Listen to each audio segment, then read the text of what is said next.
Hello, this is Christina Barton. You're watching Black Tea News.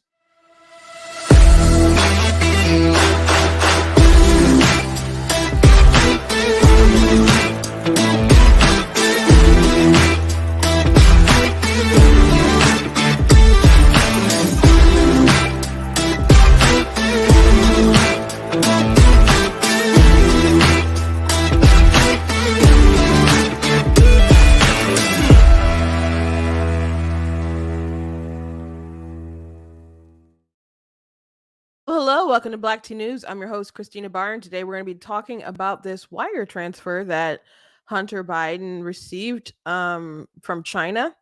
And I recall when Joe Biden said that his family didn't get money from China on the debate stage. And that was obviously a lie. And not only did Hunter, which we know he's got money from China, did he get the money from China, but on the wire transfer, he put his dad's address.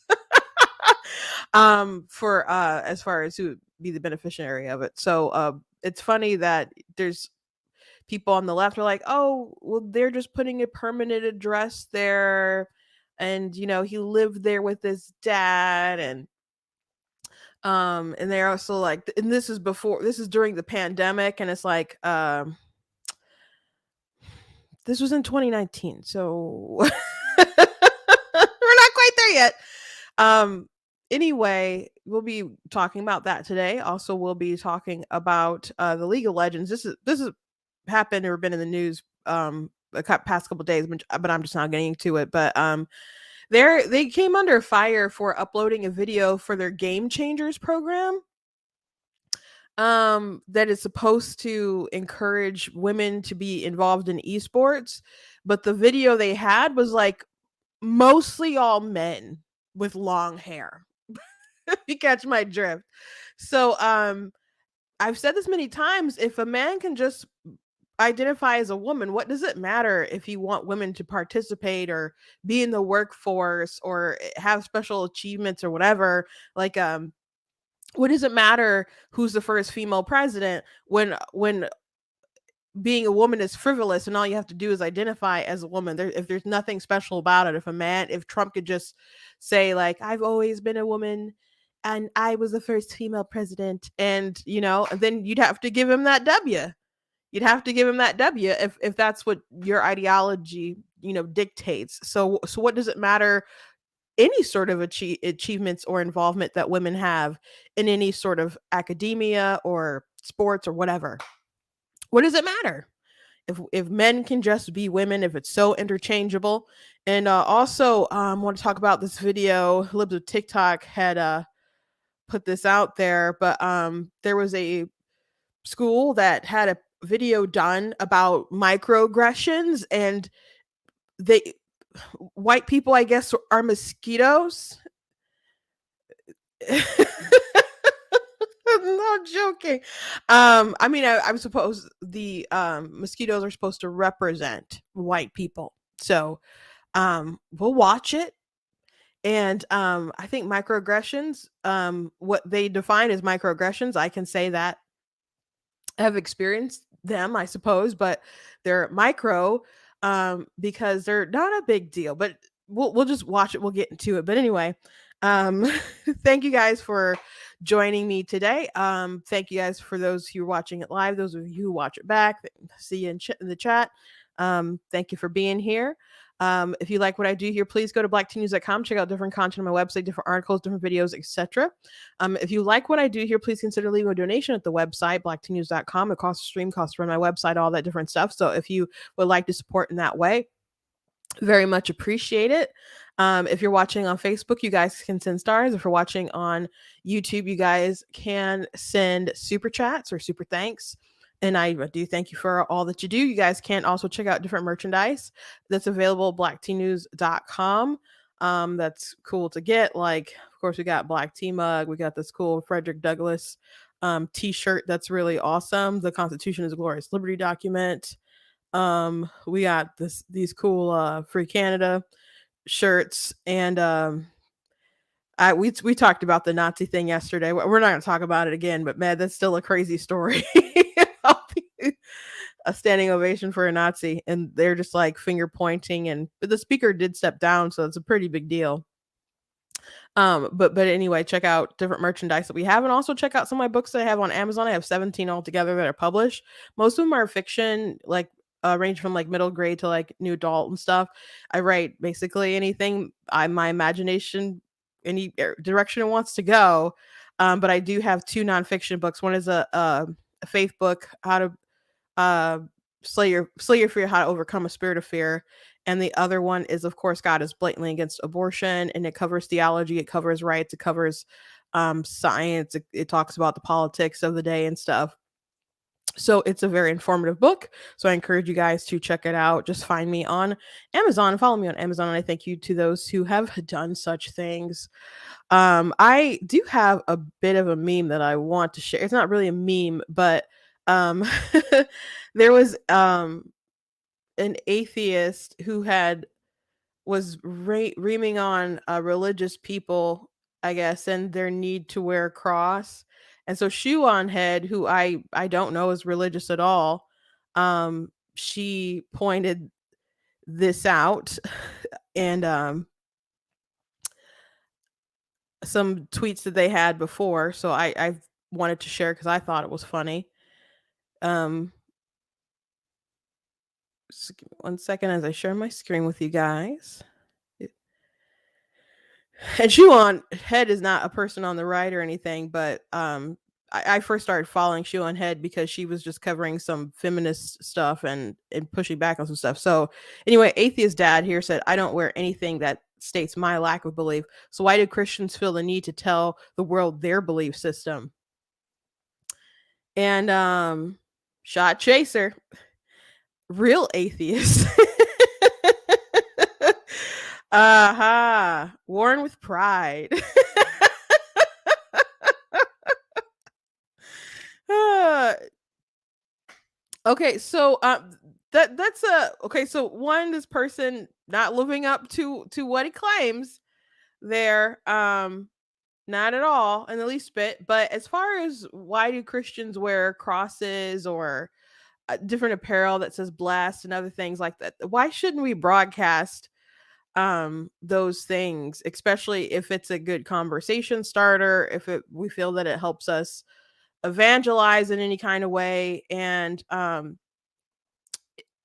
if you're an atheist, agnostic, whatever, but I don't understand why so many people can't have Penn Jillette's frame of thinking on this matter, because he said he doesn't respect people who don't proselytize. Um, because he said if you believe that there's only one way to eternal life and everyone else is not going to make it, and he said if you believed with everything in you that there was a truck coming down the road and was going to run somebody over, and you're trying to convince them that the truck is coming, he's like, at some point of time, I'm going to just tackle you to the ground to save your life. He's like, how much do you have to hate a person to not try to save them? So this disdain that so many people have for Christians who share their ideology, it just blows my mind. And I can understand that some people don't like some of the ethics and other things. But I don't know, a lot of things people complain about. Like I'll listen to a lot of people like on TikTok and other stuff talk about their ex evangelicalism and leaving the faith and whatever, and they'll explain things in the Bible, and I'm like, that's not what happened, that's not what it's like. And I'm so sad because I'm like, people are so upset over things that aren't true.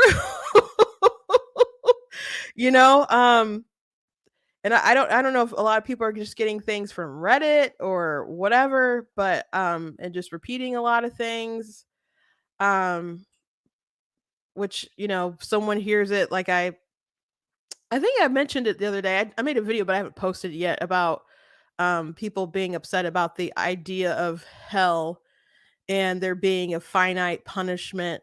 I mean, an infinite punishment for finite crimes.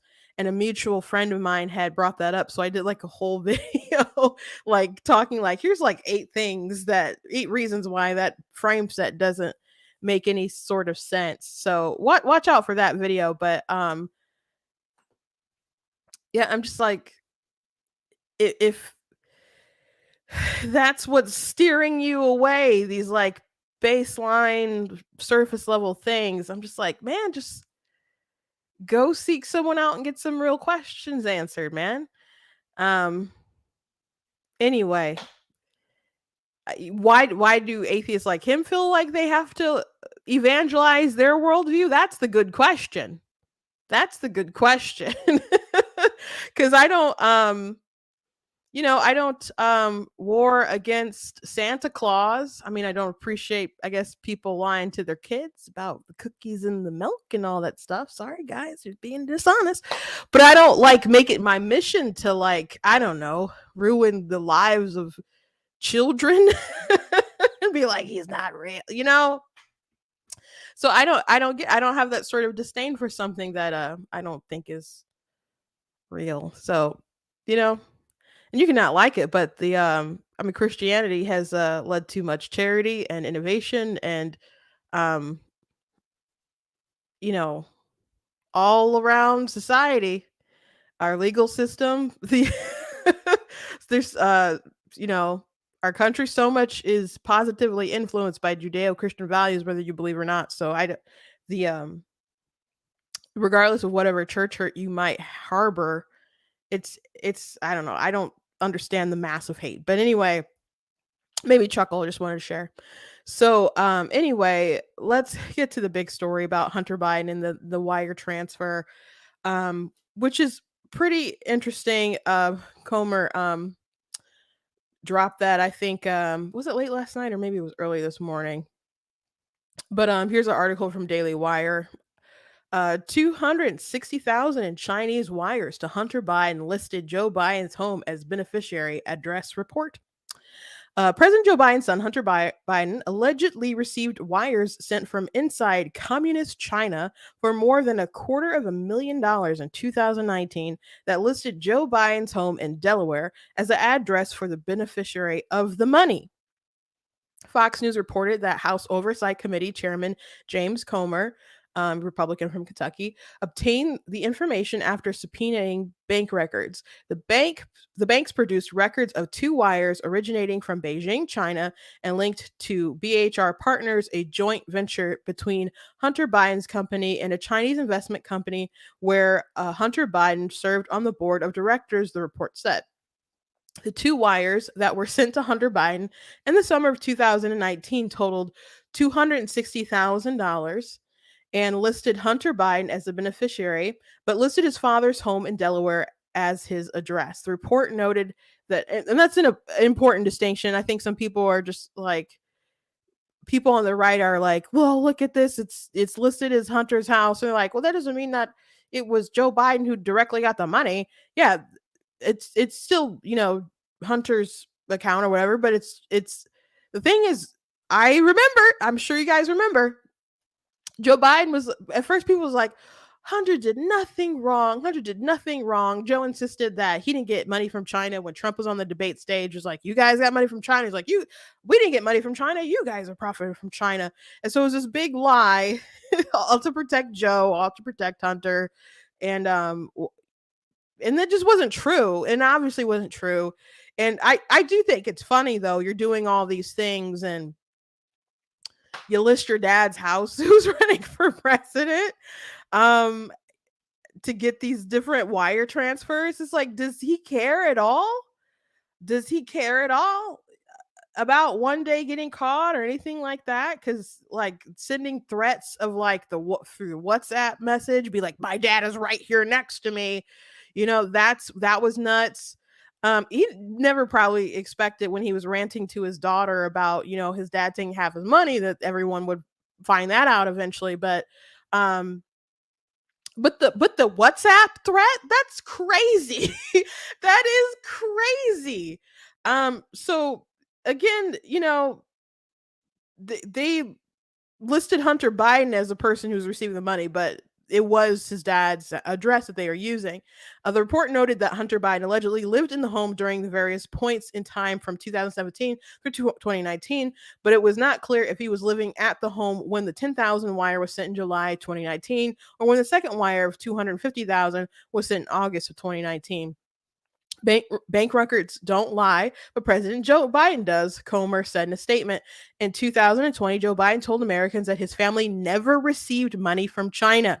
We've already proved that to be a lie earlier this year, and now we know that two wires originating from Beijing listed Joe Biden's Wilmington home as the beneficiary address when he was running for president of the United States. When Joe Biden was vice president, he spoke on the phone and had coffee with Jonathan Lee in Beijing and later wrote a college letter of recommendation to his children, which, by the way, Hunter introduced Joe to this person. So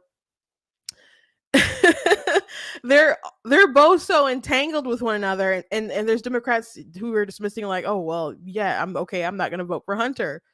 um they're obviously in bed together and have Joe has benefited off of the money from his son.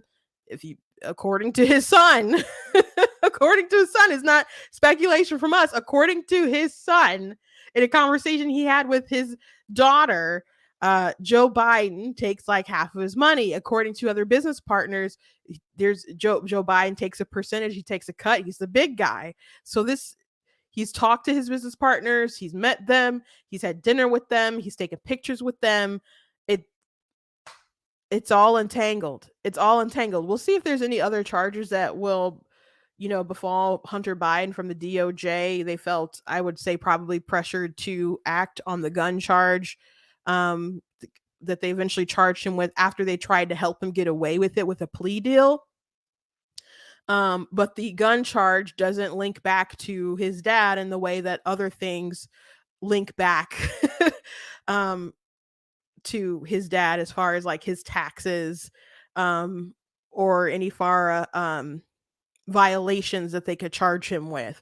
So it doesn't look good at all, obviously. And Joe Biden wasn't upfront about what sort of money his family was making, what they were doing, because it just reeks of corruption. And he didn't want that weighing him down on the campaign. So of course he just lied and to the American people said, we didn't make money from China. What a huge lie. What a huge lie. My theory is still that Joe Biden will not be riding with them all the way to the end, to the ballot in 2024. I think it's a really big gamble for them. I think they feel maybe a bit safe that if Trump is the nominee, that they probably feel like, oh well, we can go ahead with Biden. But Biden has high unfavorables. Trump has really high unfavorables too. I know I mentioned the other day that I thought some of the polls coming out that have Trump far ahead, especially like 10 points ahead, don't make any sense and isn't going to be real. Especially when you get closer to the general or when the results come in. I think a lot of the things that Trump has, like the indictments and other things, are still going to weigh him down heavy, especially as those trials are taking place. And I just don't think there's like millions of people who are going to wake up and say, you know what, I made a really big mistake. I think there's plenty of people who will do that. And the question is, are there strategically enough people in swing states to wake up and say, oh, I made a mistake? But people don't like to admit that they're wrong. They just don't. So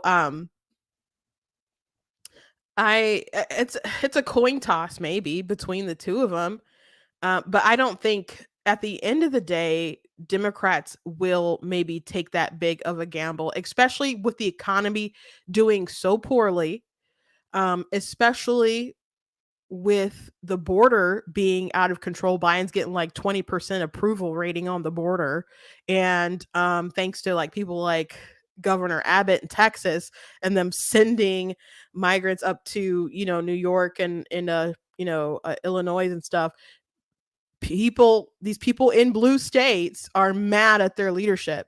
They're really mad at their leadership or they're putting people in hotels. And I think in New York they said it was going to cost them like over $1 billion and stuff. And it's just money they don't have for people who aren't supposed to be there. They really wanted this to continue to be Mexico's problem. I mean, not Mexico's problem, but Texas's problem. And Texas is like, no, you are a sanctuary city. You got to share your love. You got to live by your own ethics, and people can't take it. People can't deal.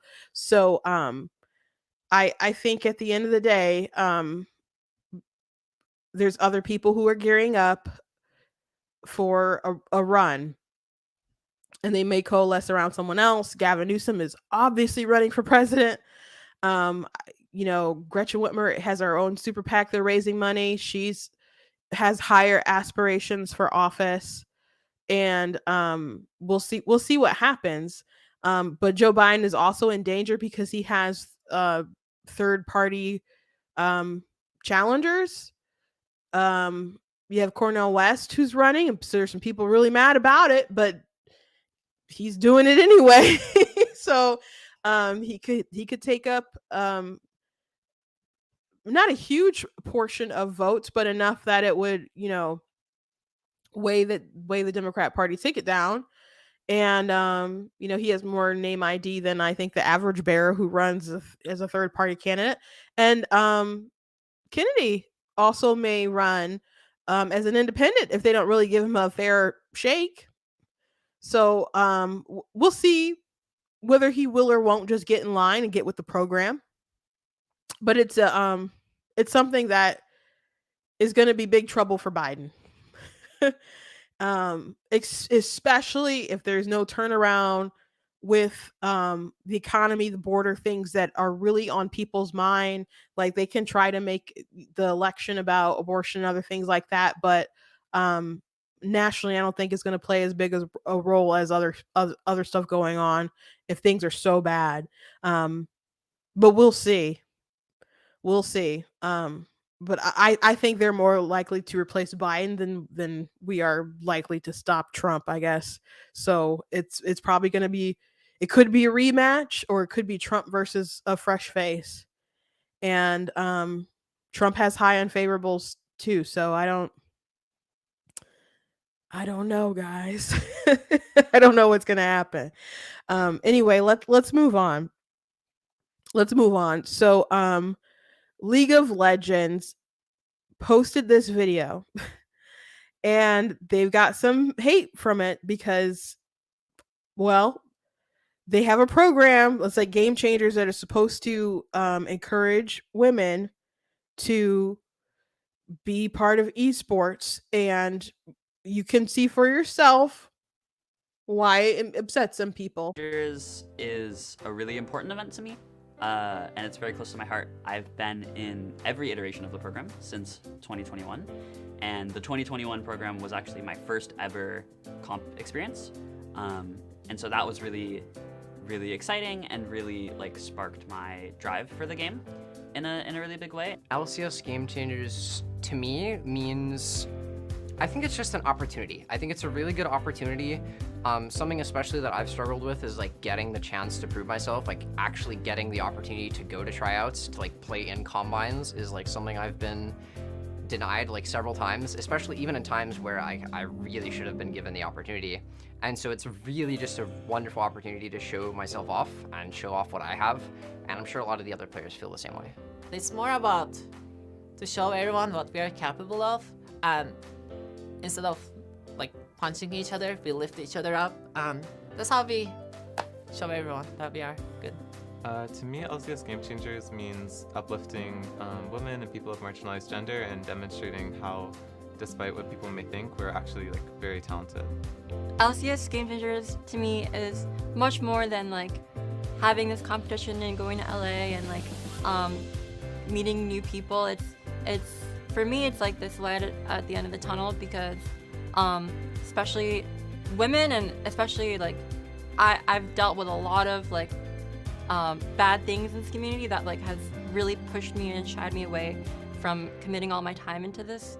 But Game Changers is literally the biggest reason why I haven't left yet, and the biggest reason why I still have that drive, I still have passion, and I still am open with any new experiences, because they just remind me of the kindness of people and like the humanity that there is. I really view it as something to showcase what women and other marginalized genders are doing in esports.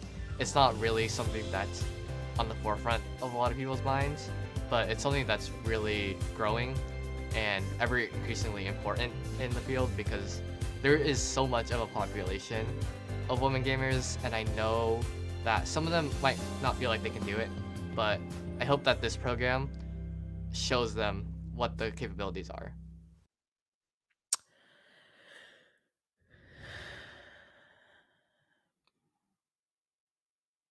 Did you notice something funny about that video about women? Did you notice something funny about that video about women being involved in esports and Game Changers, which is supposed to uplift and encourage women to be part of it? Did you notice something funny? Yeah, there's a lot of dudes there. There's a lot of dudes there, man. There was an activist named Ivy who was on Trevor Noah being interviewed, and as of late, and he said that women are, well, trans women are. He took offense to the term biological woman, because he's like, well, we're biological, and we're also women. We're trans women, so we are biological women. I'm like, so now they're just stealing also the term biological woman too. And Trevor Noah did, push back a bit. I haven't shown that video to you guys. Maybe we'll look at it a different day. But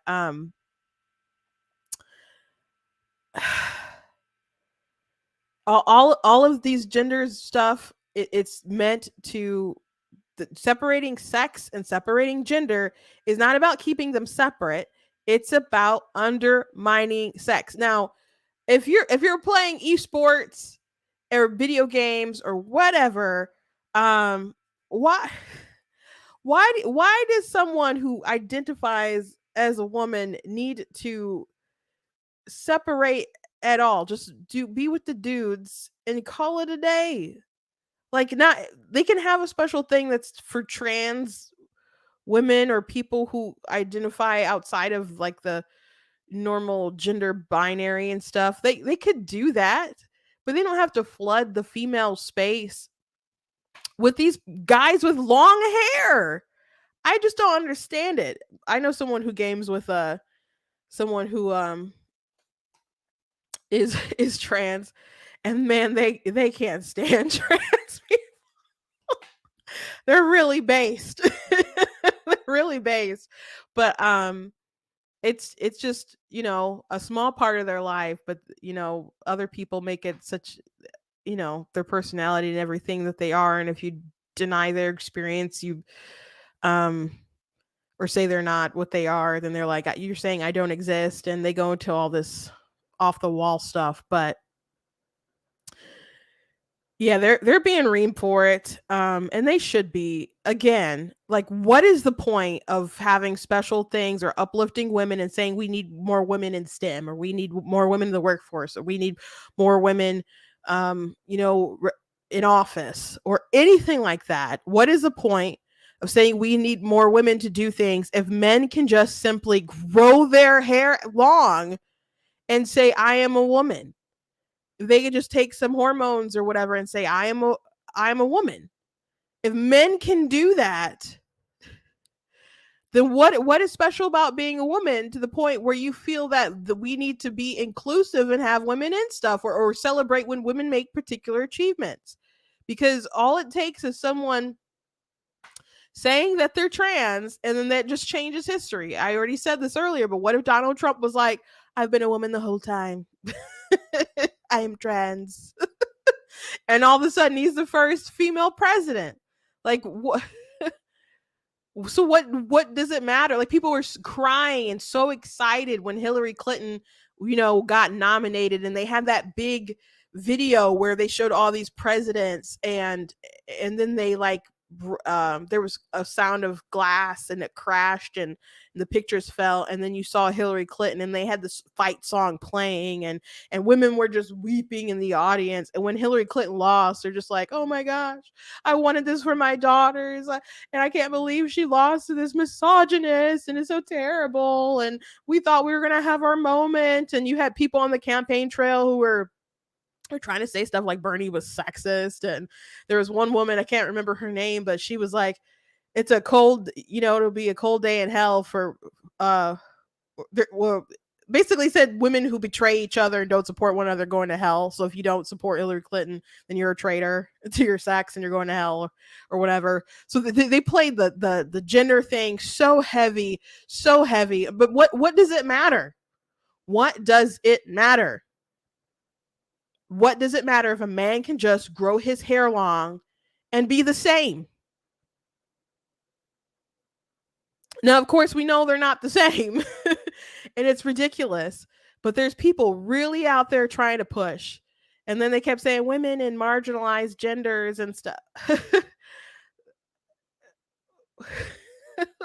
What does that mean? Just everybody who's not a man?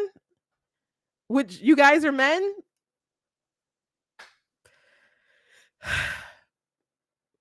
Some stuff is just not for you, man. Some stuff is just not for you, and you need to deal with it. You can grow your hair long and play with other dudes. It's not that big of a deal. It's not that big of a deal.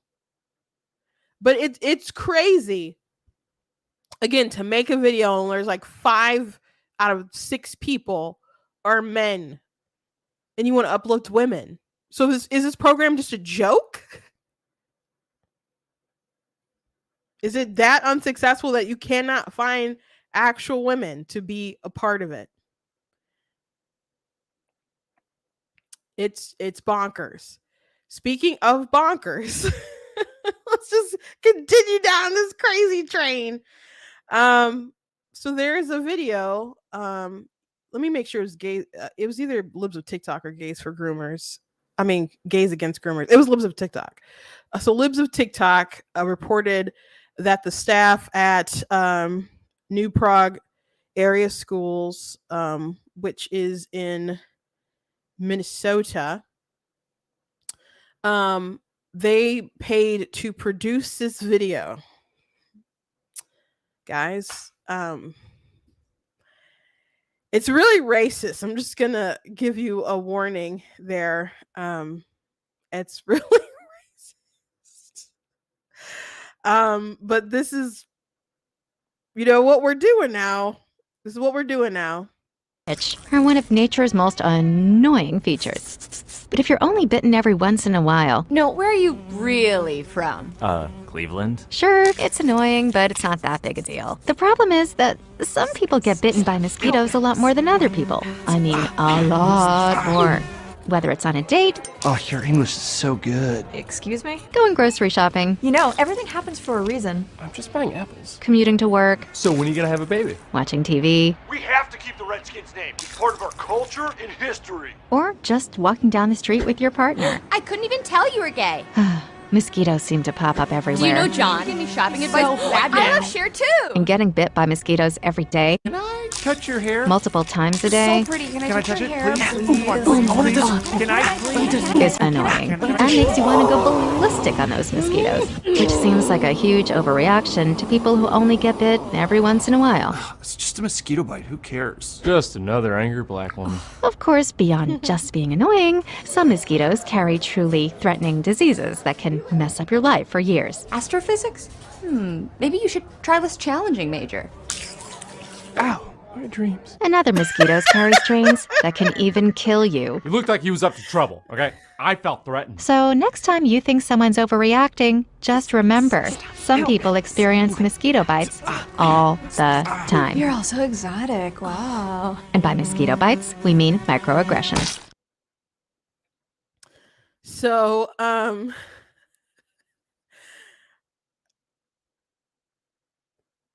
okay, so I not everything in that video was race related, but um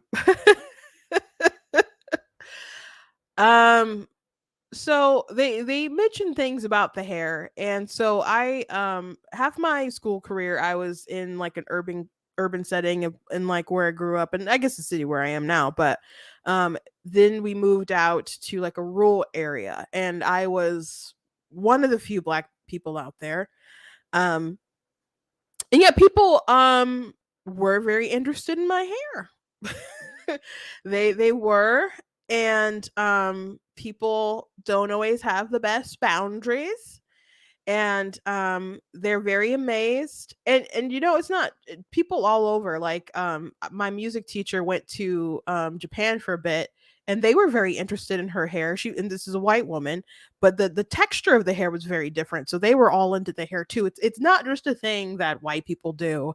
I just want to point that out there. But yeah, people were very interested in my hair. And one time, when I was in middle school, I think we were, yeah, maybe like 8th grade or something, we went to the high school to go swim or whatever.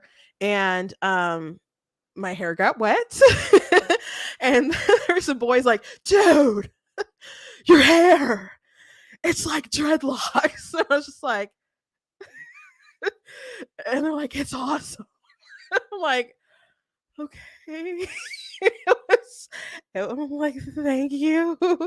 It just does that, and I definitely wouldn't say it was like dreadlocks. It's like it gets um it shrinks, it shrivels, and it gets curly. So I wouldn't define it as dreadlocky, but that was their interpretation, and they quite hadn't seen that before.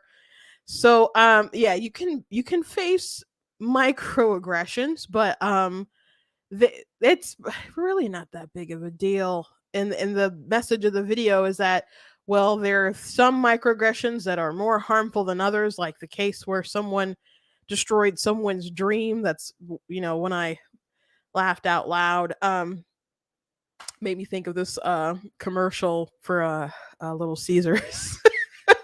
There was this kid who was like talking to school for like career day, and he's like, I'm gonna make the best pizza ever, and he just goes on and on about how special it's gonna be. And then they're like, but Little Caesars already did it, and he's like, but my dream, and then it cuts off. So if you haven't seen it, it's a really funny commercial, but um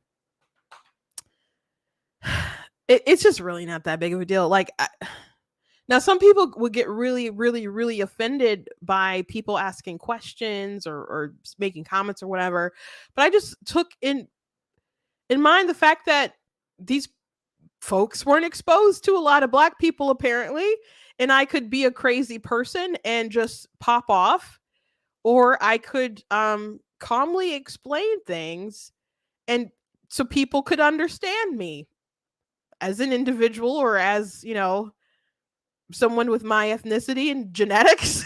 Just go from there. It wasn't worth like being so angry and accusing someone of, they might be ignorant about something, but that doesn't mean that they're racist, and people can say things that are racial or even prejudiced, but that doesn't mean that they're an evil person. It just might mean that they need to be educated on something, and not educated as a I'm superior so dumb kind of way, but people when they're introduced to new things, there's a lack of knowledge, and you fill in that gap. You fill in that gap. So and you know what, it's as I said, it's not just a white people thing, and black people could be pretty rude too. Just gonna throw that out there, and black people know that. There's instances people could be very rude regarding other cultures and other things like that. So it is it's just part of the human condition, and you know get over it, I guess. If someone is again, they're called microaggressions for a reason. And you,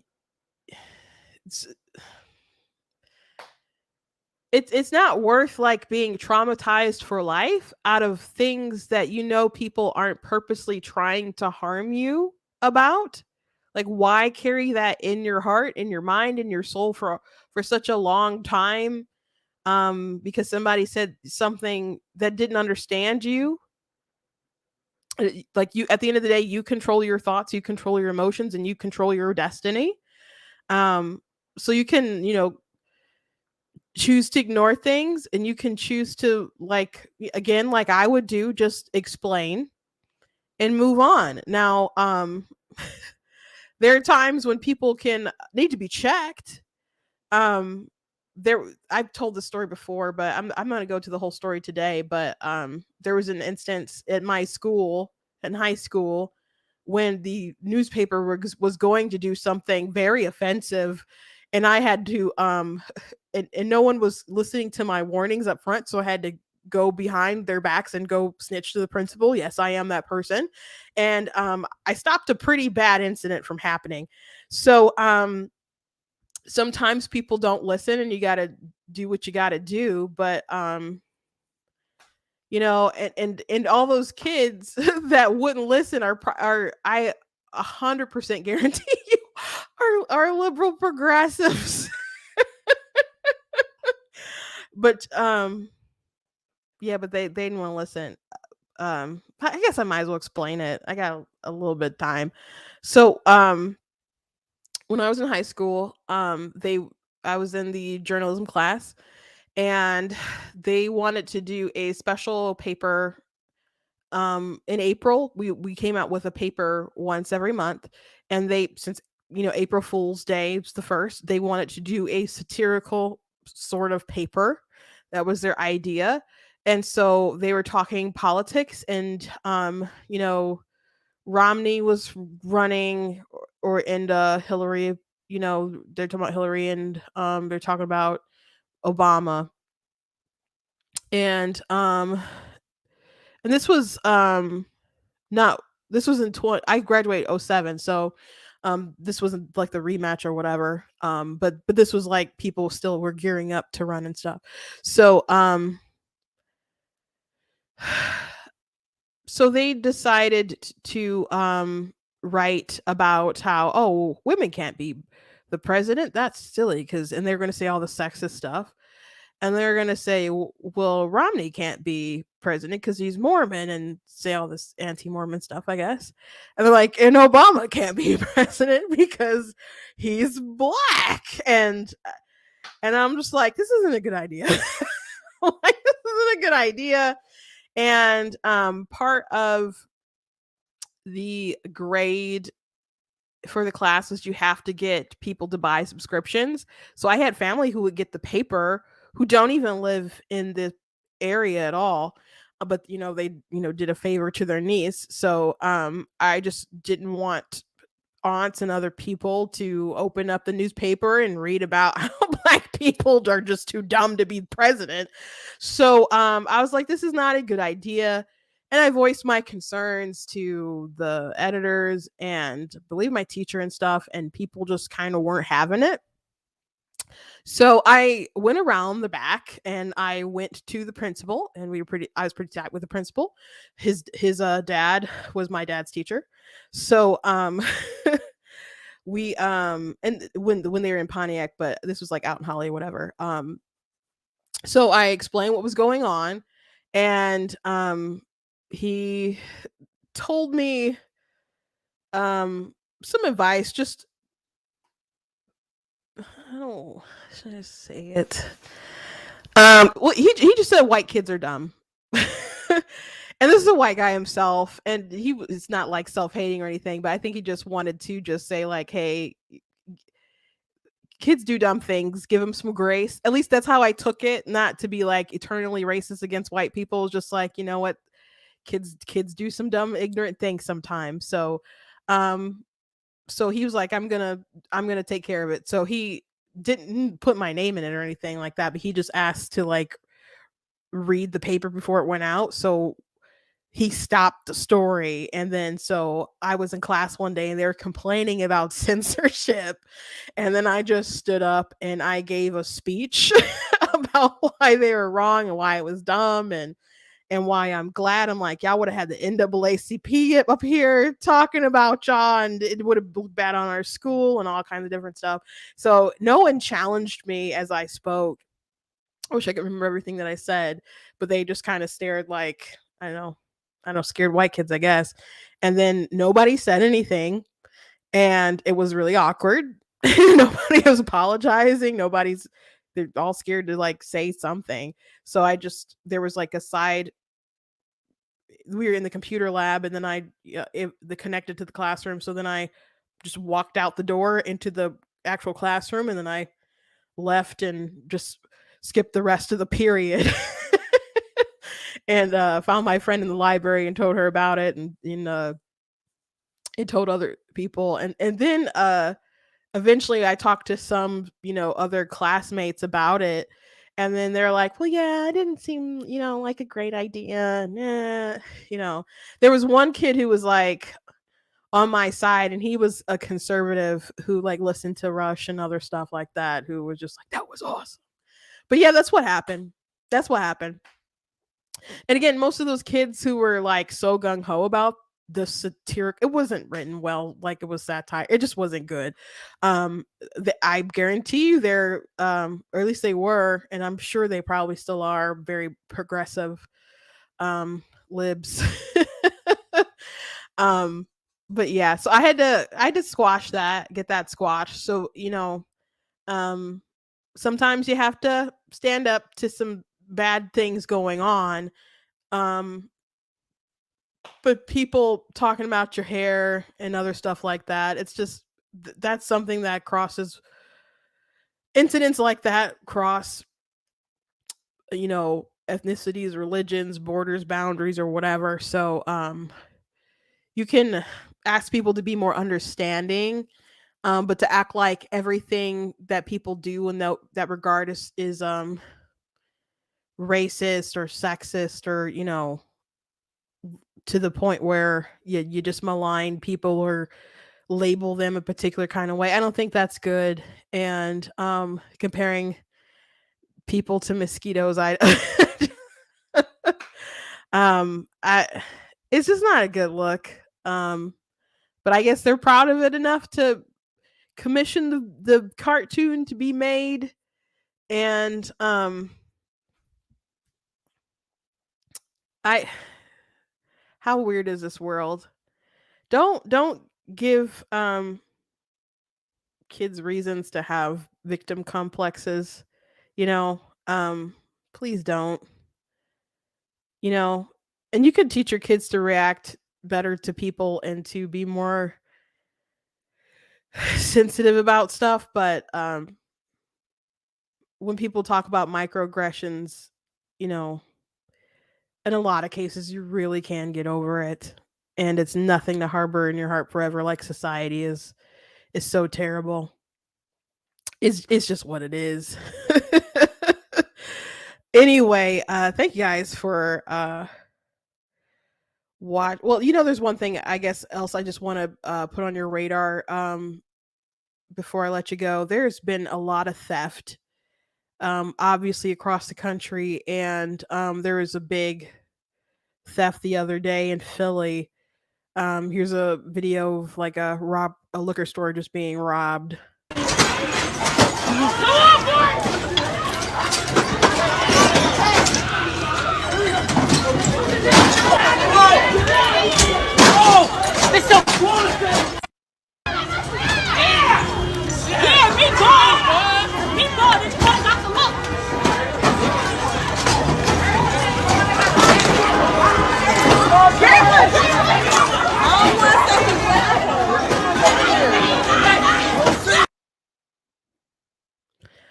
I'm sure they're just robbing the liquor store for their kids.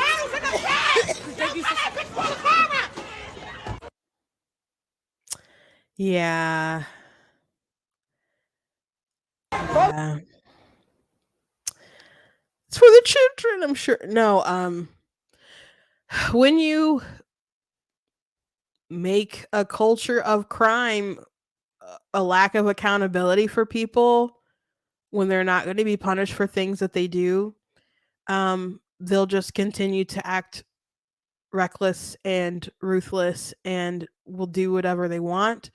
Um, we are promoting a society of degeneracy.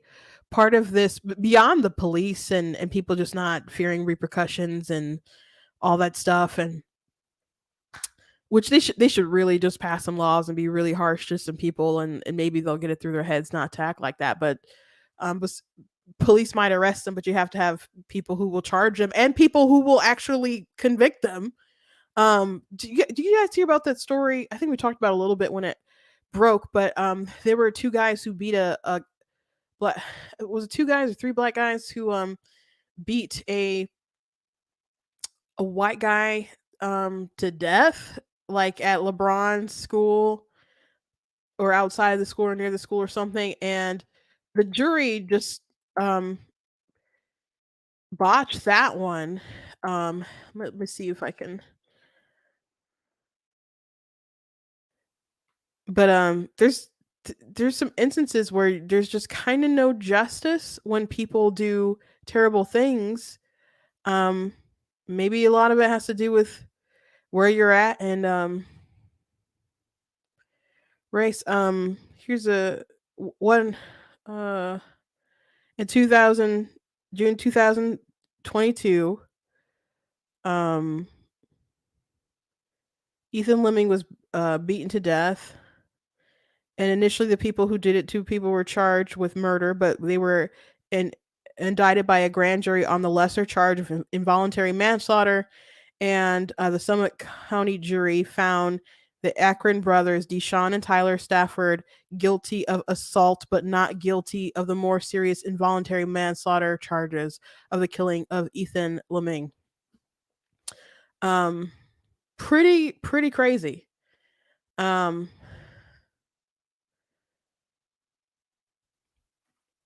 I don't know what to tell you right now about this world, about how crazy it is. Um, Again, it feels like in a lot of cases there's no justice. Um, I mean, these kids, I mean, they're not kids, they're men, but young men who did this, and there's elderly people going away for a decade plus for protesting outside of abortion clinics. Um, by the way, contrast to that, there was a man who shot an elderly woman who was canvassing the area for like in Michigan for Prop 3, and our governor's all like anti-guns and all this stuff, and you know didn't really get in trouble for that. I'm like, she shot someone he was canvassing, and it just if you're going around knocking doors trying to save babies, your life is in danger. But um in other places in the nation, if you actually kill someone, um you might get off. And in other places you can just rob everyone blind and not be charged or anything. All I can say is you find a way to protect yourself and avoid cities, I guess, big cities. When I would travel a lot with my sister going to different conventions and stuff, and last time we talked about going to New York, I was like, I don't know, they stabbing people in broad daylight. She's like, broad daylight. I'm like, yes, they are stabbing people in broad daylight. So um I wish it wasn't so. Maybe we'll have some kind of. I mean, crime was really bad, like in the '90s and stuff, and then you had, especially like in New York and other places, and there was a revival of like really tough on crime stuff that happened, and maybe we'll see that again. Maybe you'll have people who wake up to the evils of these George Soros prosecutors and stuff, and kick them out and get rid of them. But in a lot of cases, things have to get really, really bad for people to wake up, I suppose. And I don't know if people in these blue cities have reached their rock bottom yet. I don't know if that's the case, but there's a lot of stores. Target announced that they're closing a lot of stores due to theft, and and then you're in a neighborhood and maybe you haven't done anything wrong, but you don't have a grocery store all of a sudden, you don't have a big box store because you can't go to a Starbucks or something because it's too dangerous, so they shut down, and you just become basically like a desert in your area as far as like the things that you need, you know. Um, and then the government has an issue with Amazon; they're suing them. We'll have to talk about that another day.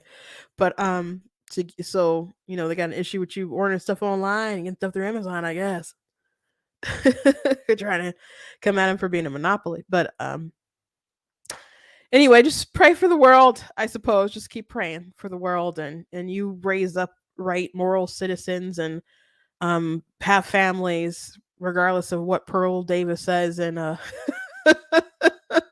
you keep trying to build a positive civilization, homeschool your kids, and or at least keep them in a good private school or something, and hopefully we can take back the culture, pray for a revival, and all that sort of stuff. Anyway, thank you guys for joining me today. Please go to blackteens.com, check out different content on my website, different articles, different videos, etc. If you like what I do here, please consider leaving a donation at blackteens.com/donate, cost stream, because we're on my website, all that stuff. So if you guys can support in a way, I do appreciate it.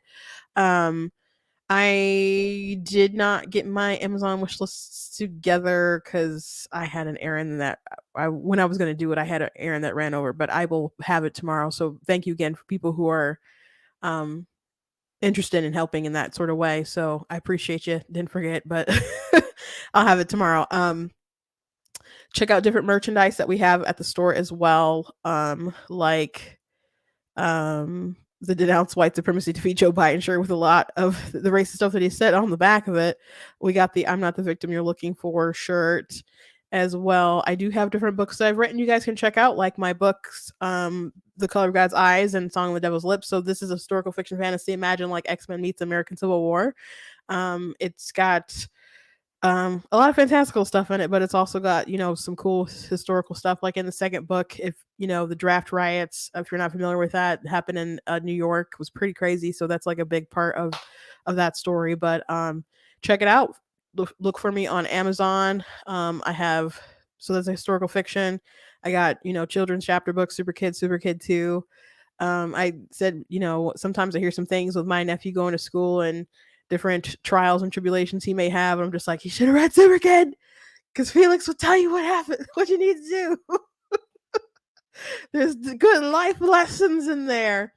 It's a little challenging for him, but we'll get through it. But I have lots of different books you guys can check out. I have 17 that are published all together. One of them being, of course, God is blatantly gets abortion. So go ahead and find me on Amazon. Just you can follow Christina Elbar. Thank you to those who have checked out my stuff and purchased it, and lots of positive reviews. Thank you very much. I very much appreciate you. All right, guys. Tonight is debate night again for the GOP. I don't know how good the ratings will be or whatever, but I will be, I suppose, live tweeting.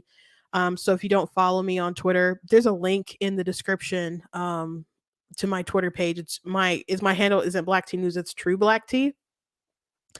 So you can follow me on Twitter and I'll be tweeting about it. The debate will probably be too late for me to come home and do like a live reaction. That's what I want to do before, but I didn't realize it was going to be so long. So I will probably be talking about that tomorrow. So I would assume that they would go hard at DeSantis. Because you need some of these suckers to start dropping out or rising and falling some more if someone is going to be a credible threat to Trump, which doesn't look like it's happening right now. But you never know, because in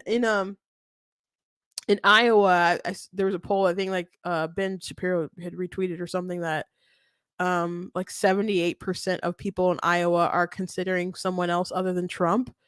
And I saw a video with a veteran who, hadn't really heard of Ron DeSantis, for example, and then he heard Ron DeSantis speak, and he's like, "Oh, I really like him. I hope he wins." So it's unfathomable a bit that some of these people would have a low presence, or people would not know them or be associated with them. But not everyone is as chronically online, I guess, as we all are, or chronically, looking at news like, everyone else is. So maybe there's a lot of people out there who just need to still know these people, but right now it looks like you know, well, the poll is Media Diet reported new poll 79% of Republicans in Iowa considering a candidate other than Trump. So I don't know. It's still early, and Ben Shapiro pointed out at this point in time in 2008, Rudy Giuliani was like the front runner and stuff. But it is different. It is, I guess, too early to count like that person's definitely going to win. But the big difference is that Trump is basically an incumbent. I mean, he's not an incumbent, but he's basically an incumbent. So one of the most important things that you need to build up during a presidential primary is your name ID. And Trump obviously already has that, and people are accustomed to him, and people liked mostly what he did. So that's a hard bridge to overcome. So we'll see what happens. Of course, Trump is not going to be there, but we'll see what happens. So anyway, I'll be tweeting out my thoughts, my raw thoughts as they happen. And I'm not going to be particularly nice to anyone. They're just going to be my thoughts as they come out. So if you're interested in my tweets, go ahead and follow me. And I'll catch you guys tomorrow. And I guess we'll talk about the fallout and the damage of all that happened tonight. So I'll see you tomorrow. God bless.